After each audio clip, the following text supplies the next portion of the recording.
Nous sommes toujours dans notre thème où on est en train de parler de la guérison véritable selon Dieu. Comme nous l'avions dit la dernière fois, nous sommes dans notre texte là de 2 Chroniques 7, verset 14, là l'Écriture déclare: si mon peuple sur qui mon nom est invoqué, prie, s'humilie, prie, cherche ma face, se détourne de ses mauvaises voies, moi le Seigneur, je vais l'exaucer des cieux, je pardonnerai son péché et je guérirai son pays. Le samedi passé, on était au concept avoir son pays guéri selon les pensées des dieux. Nous avions dit que le pays dont il est question, c'est tout un chacun de nous, où il n'y a que le tiers du pays qui est conforme à Dieu, à savoir notre esprit. La guérison, c'est que notre esprit doit se séparer des 2 entités qui sont contre Dieu, à savoir notre chair et notre sang.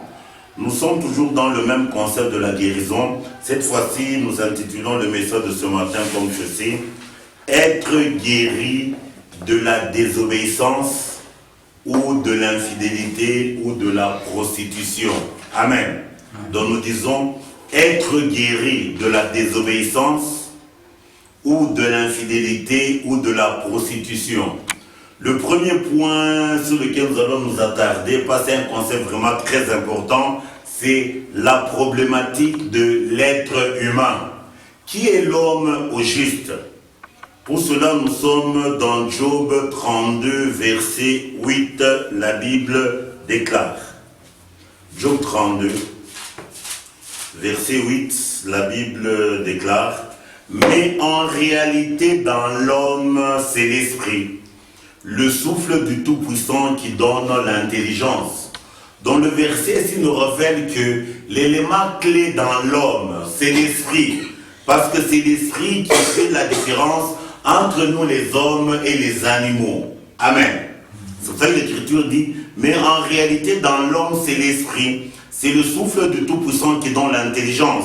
L'intelligence dans ce concept, comme Job 28 le dit, l'intelligence c'est savoir s'éloigner du mal. Dans la vision des dieux, et que notre esprit s'éloigne du mal qui est au-dedans de nous, à savoir notre chair et notre sang. Donc l'élément clé dans l'homme, c'est l'esprit.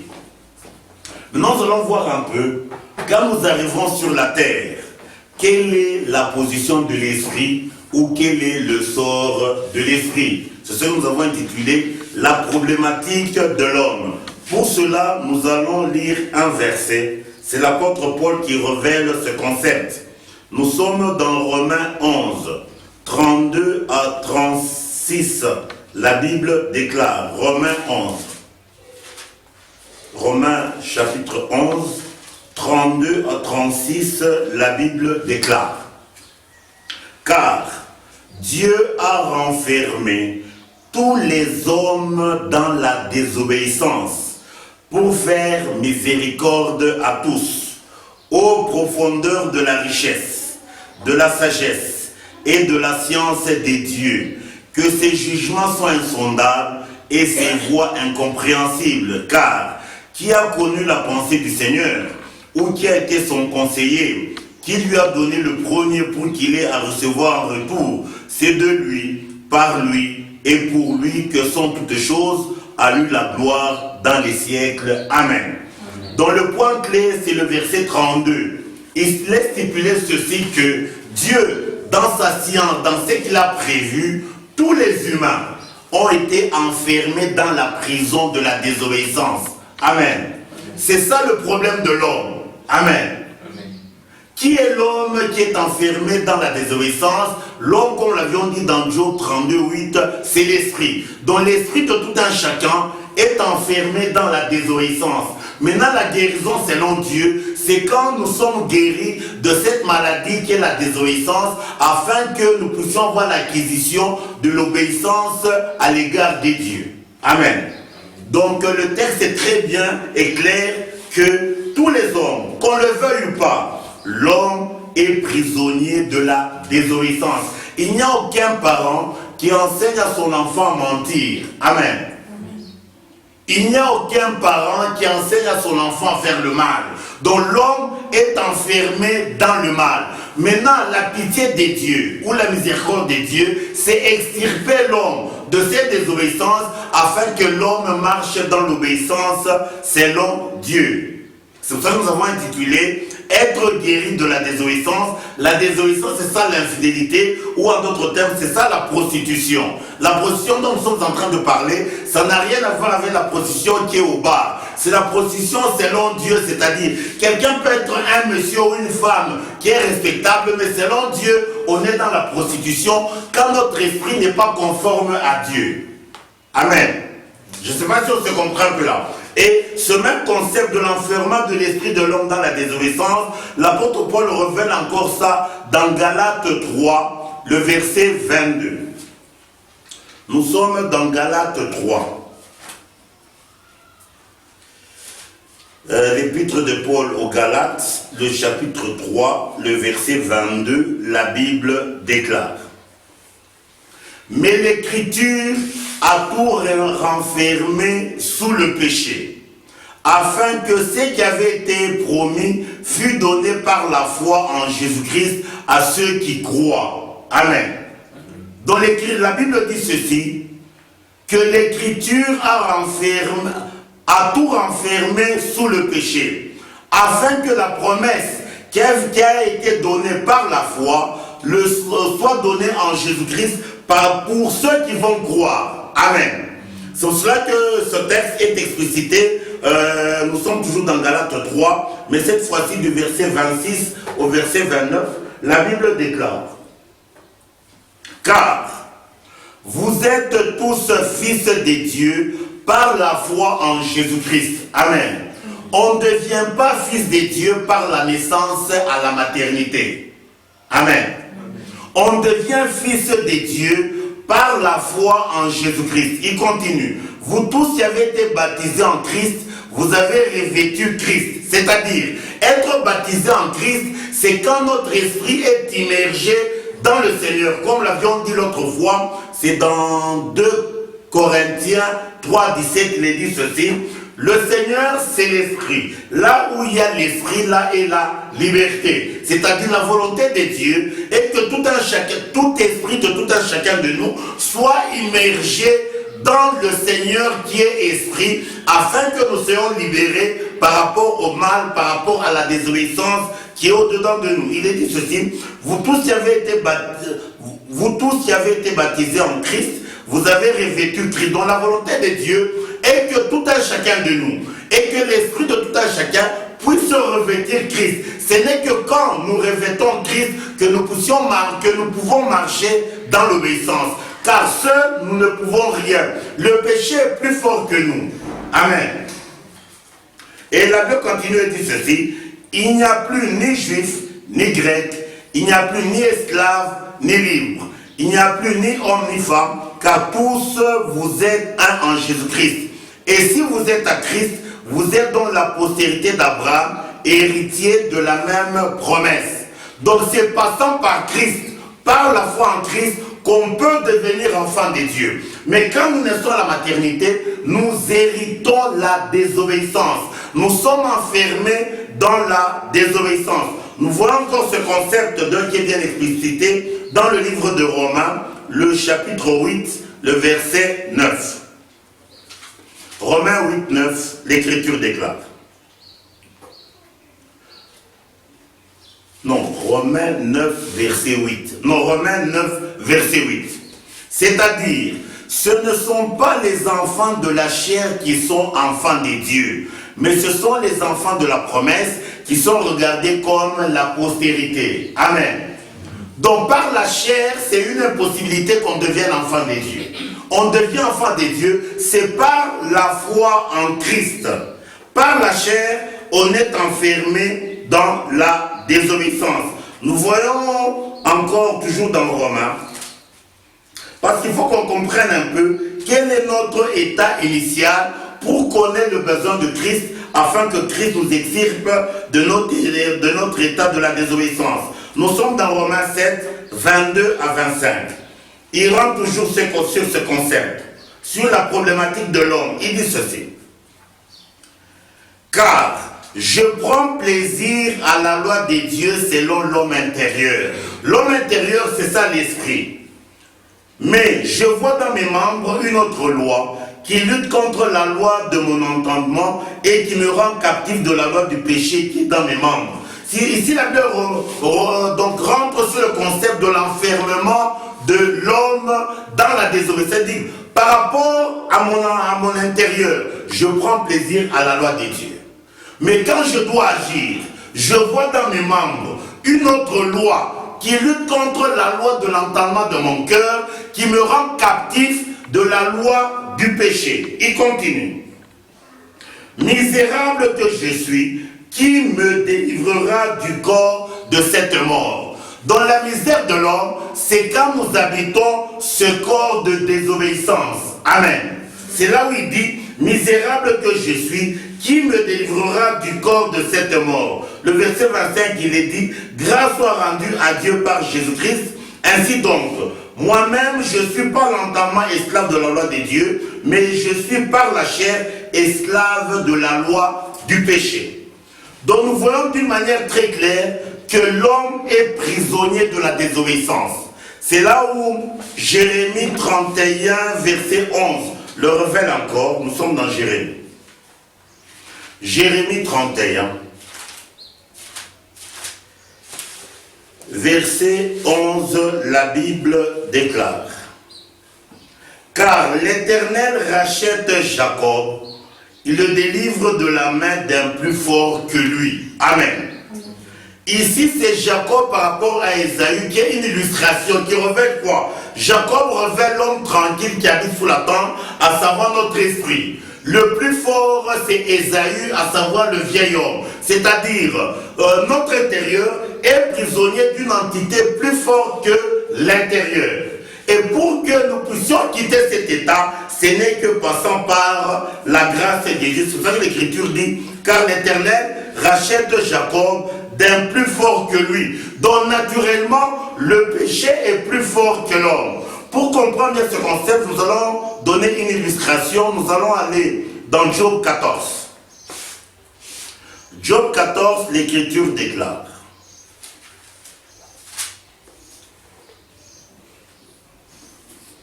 nous lisons le premier verset et nous lisons le verset 4. Il est dit ceci: l'homme né de la femme, sa vie est courte et sans cesse agitée. 4. Comment d'un être souillé sortira-t-il un être pur? Il n'en peut en sortir aucun. Amen. Quand la Bible parle ici, l'homme né de la femme, de quoi il s'agit? Bien aimé, c'est une expression spirituelle. La femme dans ce concept révèle la faiblesse par rapport au péché. Amen. Donc de la même manière que, nous naissons sur la terre, nous naissons dans un concept de faiblesse par rapport au péché. Amen. C'est pour ça que l'Écriture dit, comment d'un être souillé peut-il sortir un être pur? Donc les quelques versets que j'ai donnés ici, c'était pour illustrer la problématique de l'être humain. Amen. C'est lui, dans sa tête, il s'imagine qu'il n'a aucun problème, il ne peut jamais chercher une solution. Amen. Il n'y a que celui qui est conscient qu'au-dedans de lui, il y a un grand problème, alors il peut être à la quête d'une solution. Donc l'homme, en arrivant sur la terre, nous sommes un problème. C'est-à-dire quoi d'une manière juste? C'est-à-dire au-dedans de nous, il y a une entité qui vient du ciel, à savoir l'esprit, et deux entités qui viennent de la terre, à savoir notre chair et notre sang. Le ciel et la terre sont opposés. C'est ça l'opposition qui entre les différents éléments qu'il y a dans l'homme. Je ne sais pas si on comprend un peu le concept. Donc l'esprit ne procède pas de nos parents, l'esprit procède des dieux. Par contre, la chair et le sang, la chair procède du papa et le sang de maman. Amen. Et ce qui procède de nos parents biologiques procède de la terre. On peut lire ce texte pour que on puisse bien comprendre ce que nous sommes en train de dire. Nous sommes dans Ecclésiaste. Ecclésiaste 12.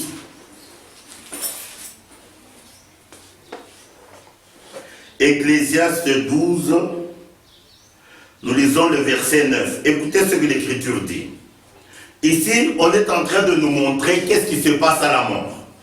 Il dit, avant que la poussière retourne à la terre comme elle y était, la poussière c'est quoi? Notre chair et notre sang. Et que l'esprit retourne à Dieu qui l'a donné. Amen. Ici on montre ce qui se passe à la mort, c'est-à-dire la chair et le sang qui sont constitués de la poussière retournent à la terre comme elle y était. Mais par contre l'esprit, il retourne à Dieu qui l'a donné. Maintenant quand l'esprit et la poussière sont en paix, c'est ça la problématique de l'homme. Amen. Maintenant nous allons voir, comme nous l'avions dit, l'esprit procède du ciel et la chair et le sang procèdent de la terre. Nous allons remonter un peu à l'origine pour voir un peu quelle corrélation y a-t-il entre le ciel et la terre. Amen. Nous sommes dans Genèse 1. Nous lisons le premier verset et le verset 2. Écoutez ce que l'Écriture déclare. Au commencement, Dieu créa les cieux et la terre. La terre était informe et vide. Il y avait des ténèbres à la surface de l'abîme et l'Esprit de Dieu se mouvait au-dessus des eaux. Amen. Quand nous rentrons au commencement, il est dit ceci, Dieu a créé les cieux et la terre. Le descriptif du ciel n'est pas donné ici, mais on peut le voir donc, dans les Écritures plus loin. Mais la terre, elle est décrite ici, que la terre, elle est informe et vide. Pas seulement elle est informe et vide, il y a des ténèbres à la surface de l'abîme. Dans la terre, c'est l'abîme. Il n'y a que l'Esprit de Dieu qui ne peut pas être submergé par les eaux. Amen. Donc nous voyons par ce texte que déjà au commencement, les deux entités sont différentes. Amen. C'est-à-dire la terre et le ciel. Nous continuons toujours sur le même concept. Donc par ce texte, il est dit ceci, que la terre, elle est informe, elle est vide, et le vide, c'est ça la vanité, et il y a les ténèbres, il y a l'abîme, et cet abîme, c'est ça l'image des eaux. Donc en d'autres termes, la terre est égale à la mort. Amen.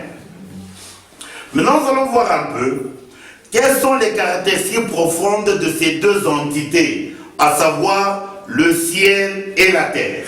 C'est-à-dire les caractéristiques qui sont attachées à ces deux entités. Nous sommes dans le livre de Proverbes, Proverbe 25, 2 à 3. Il est dit ceci. Proverbe 25, 2 à 3, la Bible déclare. La gloire des dieux, c'est de cacher les choses. Et la gloire des rois, c'est de sonder les choses. Le verset 3. Les cieux dans leur hauteur, la terre dans sa profondeur, et le cœur des rois sont impénétrables. Amen. Donc ici, la Bible révèle que les cieux révèlent l'élévation, c'est-à-dire le glorieux. La terre révèle la profondeur, l'abaissement. Amen.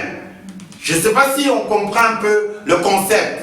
Donc les deux entités ne peuvent jamais marcher ensemble, elles sont opposées comme l'Écriture le dit. Les cieux sont dans leur hauteur, mais la terre est dans sa profondeur. Les hauteurs révèlent le glorieux, par contre, les profondeurs révèlent la honte. Amen. Ce qui fait la honte de l'homme, c'est la matière de la terre. La volonté de Dieu est que nous puissions nous en extirper. Et nous allons voir, pour confirmer ce concept de la différence entre les deux entités, nous allons voir une citation du Messie, c'est-à-dire une citation de Christ sur le ciel et la terre. Qu'est-ce qu'il dit de ces deux entités? Pour cela, nous sommes dans Matthieu 5, 34 à 35. Matthieu 5, 34, nous sommes dans Matthieu 5, 34 à 35, le Christ, il dit ceci. Mais moi, je vous dis de ne jurer aucunement, ni par le ciel, parce que c'est le trône des dieux, ni par la terre, parce que c'est son marchepied, ni par Jérusalem, parce que c'est la ville du grand roi. Ici, Christ est en train de dire, le ciel, c'est le trône des dieux. Qu'est-ce qu'un trône? Un trône, c'est un élément, c'est l'élément le plus glorieux d'une entité. Amen. Par contre, le marchepied, c'est quoi? Pour qu'on comprenne un peu ce que c'est qu'un marchepied, supposons que quelqu'un est en train de marcher quelque part. Il a son téléphone qui coûte trop cher. Et son téléphone tombe par terre. Et là où il devrait mettre son pied, il voit qu'il y a le téléphone. Qu'est-ce qu'il va faire? Il va tout faire pour éviter l'espace là où il y a le téléphone. C'est-à-dire, l'espace là qui a le téléphone, comme il y a une chose de valeur, va cesser d'être son marchepied. Amen. Dans le marchepied, révèle ce qui n'est d'aucune valeur. Amen. C'est ça le marchepied. Donc, l'élément qui a de la valeur, il n'y a que le ciel. Par contre, la terre, c'est le marchepied des dieux. C'est-à-dire, ça n'a aucune valeur. Or, au-dedans de nous, nous avons trois entités. L'esprit qui procède des dieux, la chair et le sang procèdent de la terre. Donc les deux entités qui procèdent de la terre n'ont aucune valeur. L'unique élément qui a la valeur, c'est l'esprit. Maintenant, quand les trois éléments sont ensemble, se mélangent, c'est ça la perdition de l'homme. Le salut réside en la séparation de l'élément qui a de la valeur afin qu'il soit rattaché au Messie. Donc ici, Christ, en décrivant les deux entités, il dit que le ciel, c'est le trône des dieux. Par contre, la terre, c'est le marchepied. Et la terre, comme nous le disons toujours, c'est ce qui n'est d'aucune valeur. Nous allons vous lire encore une autre écriture qui donne toujours le concept de la terre pour qu'on puisse savoir un peu qu'est-ce que la poussière amène dans notre existence. Nous sommes dans Apocalypse 12, 12. Apocalypse 12, 12, on a déjà lu ce texte. Il est dit ceci, Apocalypse 12, 12. C'est pourquoi réjouissez-vous, cieux, et vous qui habitez dans les cieux. Malheur à la terre et à la mer, car le diable est descendu vers vous, animé d'une grande colère, sachant qu'il a peu de temps. Donc de ces deux entités, s'il y a une entité qui est prédestinée à recevoir la joie, il n'y a que le ciel. Par contre, la terre, c'est le malheur. Je ne sais pas si on comprend un peu le concept. Dans la volonté de Dieu, et que nous puissions cesser d'être des terrestres, que nous soyons des célestes, ce n'est que dans ces conditions-là qu'on peut entrer dans le bonheur des dieux. Toujours le même concept, il l'a encore révélé dans une citation qui est donnée dans Genèse. Nous sommes dans Genèse 3, le verset 14. C'est Dieu qui s'entretient avec, qui parle au serpent ancien, à savoir Satan. Qu'est-ce qu'il a dit à Satan? La Bible le déclare. Nous sommes dans Genèse 3, verset 14. L'Éternel Dieu dit au serpent, puisque tu as fait cela, tu seras maudit entre tous les bétails et entre tous les animaux des champs. Tu marcheras sur ton ventre et tu mangeras de la poussière tous les jours de ta vie. Le concept qui nous intéresse ici, c'est la nourriture qui est destinée à être consommée par Satan, qui est le serpent. Quelle est la nourriture qui est donnée ici? C'est la poussière. Ça veut dire quoi? Bien aimé, ça n'a rien à voir avec une citation humaine. Parce que vous regardez sur le plan humain, vous ne trouverez jamais un serpent qui se nourrit de la poussière. Ça n'existe pas. De quoi la Bible parle? C'est une citation spirituelle, c'est-à-dire Dieu a donné autorité à Satan de manger tout celui qui sera habitant de la poussière. Je ne sais pas si on comprend un peu le concept. Quand vous lisez le psaume 119, le verset 25, David est en train de dire ceci: mon âme est attachée à la poussière. Rends-moi la vie selon ta parole. La vie, ce n'est que quand notre âme se sépare de la poussière. Si mon âme ou mon esprit est attaché à la poussière, comme Dieu a dit au serpent qui va se nourrir de la poussière, si bien que mon âme sera la nourriture du serpent. Amen. Je ne sais pas si on comprend un peu le concept. Donc quand la Bible dit ceci, il va se nourrir de la poussière, c'est pour dire que tous les humains, dont leurs esprits seront prisonniers de la poussière, ils sont la proie du serpent, dont son ventre est le séjour des morts. Donc le salut, c'est quand notre esprit se sépare de la poussière, comme l'avions lu dans le livre de Romains, où Paul est en train de dire: misérable que je suis, qui me délivrera de ce corps de la mort? Donc si nous continuons à habiter nos maisons de poussière, bien aimés, le diable aura le dessus sur nous. On va lire un texte toujours sur ce concept avant de rentrer au concept de la désobéissance. Nous sommes dans Job. Job 4.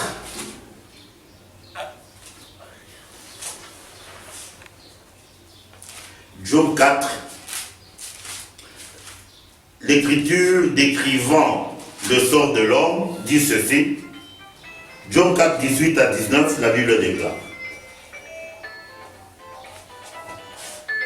si Dieu n'a pas confiance en ses serviteurs, s'il trouve de la folie chez ses anges, combien plus chez ceux qui habitent, chez ceux qui habitent des maisons d'argile, qui tirent leur origine de la poussière, qui peuvent être écrasés comme un vermisseau. Du matin au soir, ils sont brisés, ils périssent pour toujours et nul n'y prend garde. Le fil de leur vie est coupé, ils meurent et ils n'ont pas acquis la sagesse.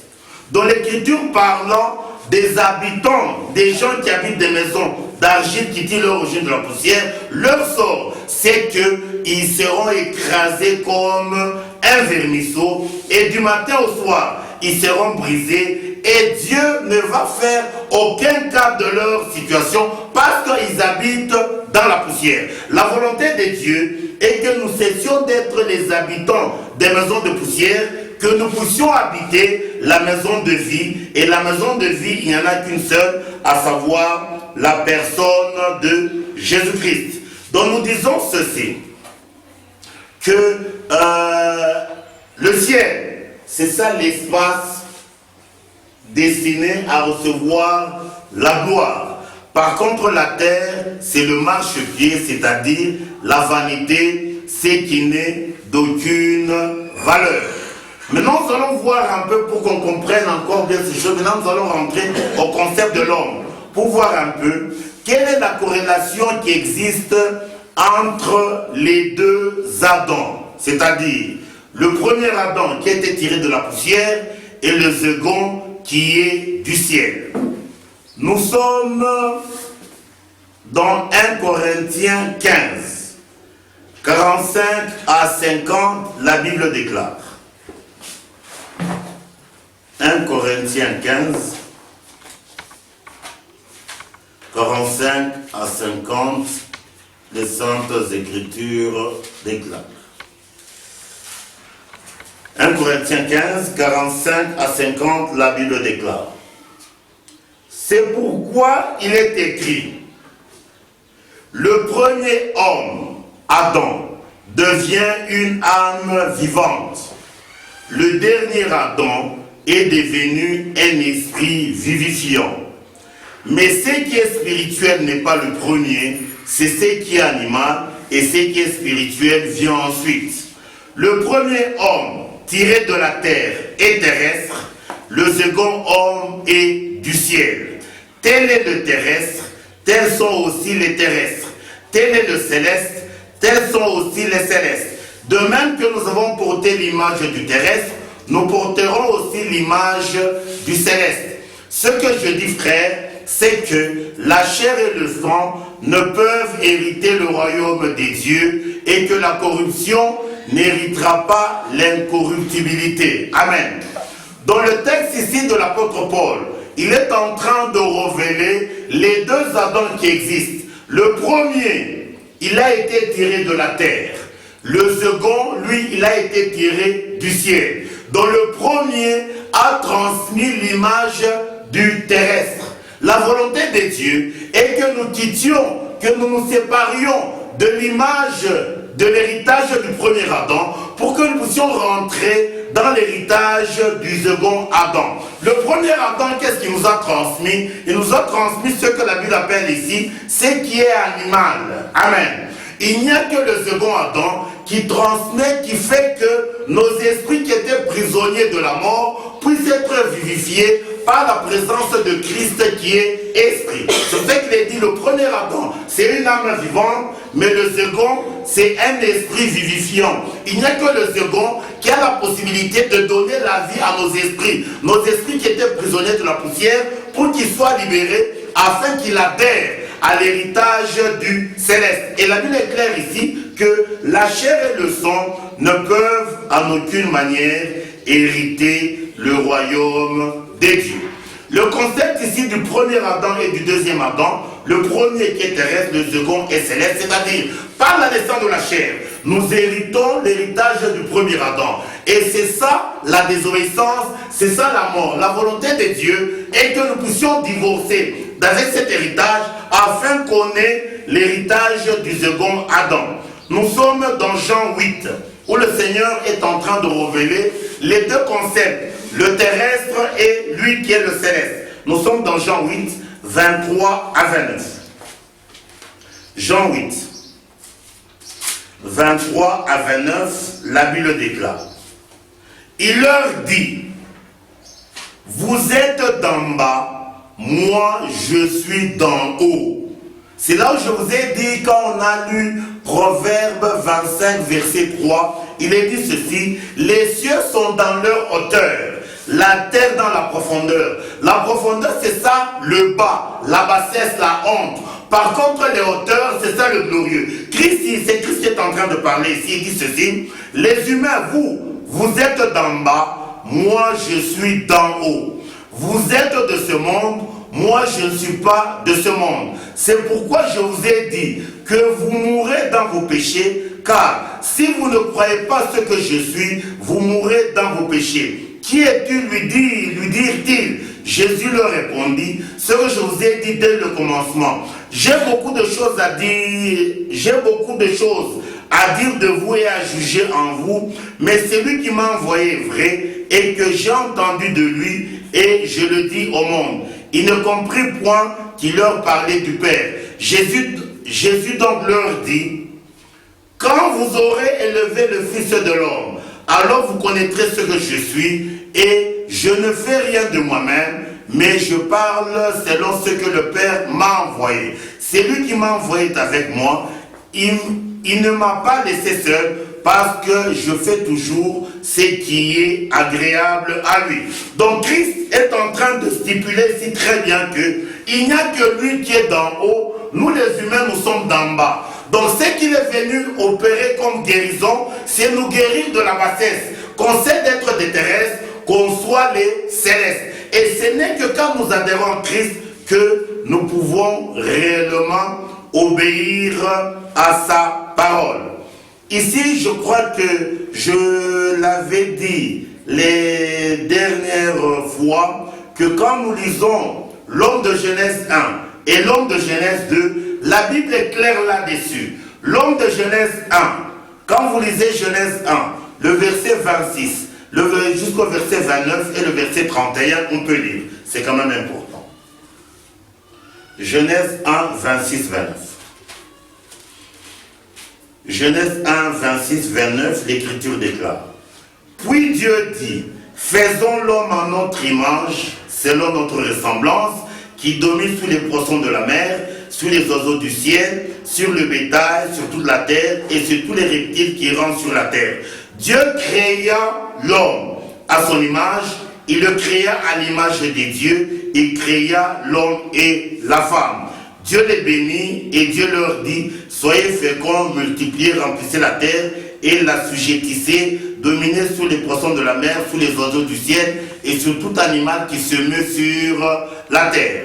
Et quand nous lisons le verset 31, il dit ceci, Dieu vit que ce qu'il avait fait, Dieu vit tout ce qu'il avait fait, et voici cela était très bon. Il y eut un soir, il y eut un matin, ce fut le premier jour. Là, c'est l'homme de Genèse 1. Les points clés dans ce texte, il est dit ceci, l'homme là que Dieu a fait, il est l'image de Dieu, il est la ressemblance de Dieu, et il est appelé à dominer sur tout. Et dans Genèse 1, la poussière n'intervient pas. Amen. Par contre, quand nous allons dans Genèse 2, là nous lisons du verset 7 au verset 8, et puis nous allons lire le verset 18, il dit ceci, dans Genèse 2, 7 à 8, l'Écriture déclare. L'Éternel Dieu forma l'homme de la poussière de la terre, il souffla dans ses narines un souffle de vie, et l'homme devient un être vivant. Puis l'Éternel Dieu plaça un jardin en Éden du côté de l'Orient, et il y mit l'homme qu'il avait formé. Le verset 18, l'Éternel Dieu dit, il n'est pas bon que l'homme soit seul, je lui ferai une aide semblable à lui. Dans Genèse 2, la conclusion sur l'homme que Dieu a fait, il a dit, il n'est pas bon que l'homme soit seul, il a besoin d'une aide. Mais dans Genèse 1, l'homme qu'il a fait, cela était très bon. Dans les deux hommes bien-aimés, il n'y a que des gens qui ne lisent pas avec attention, qui peuvent dire que les deux sont identiques. Amen. Dans Genèse 1, l'image et la ressemblance de Dieu, c'est ça l'élément qui rentre là-dedans. Et Dieu tire la conclusion que cela était très bon.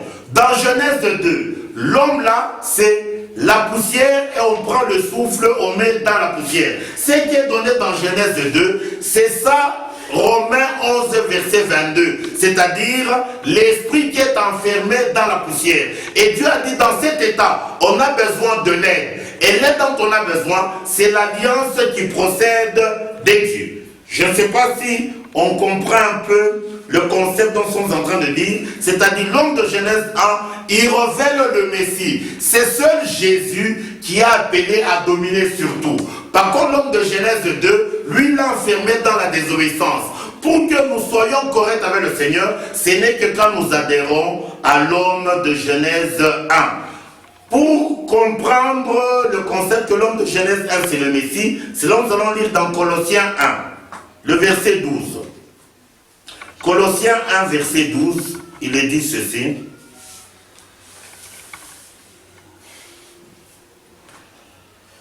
Nous lisons Colossiens 1, 12 à 15, l'Écriture déclare.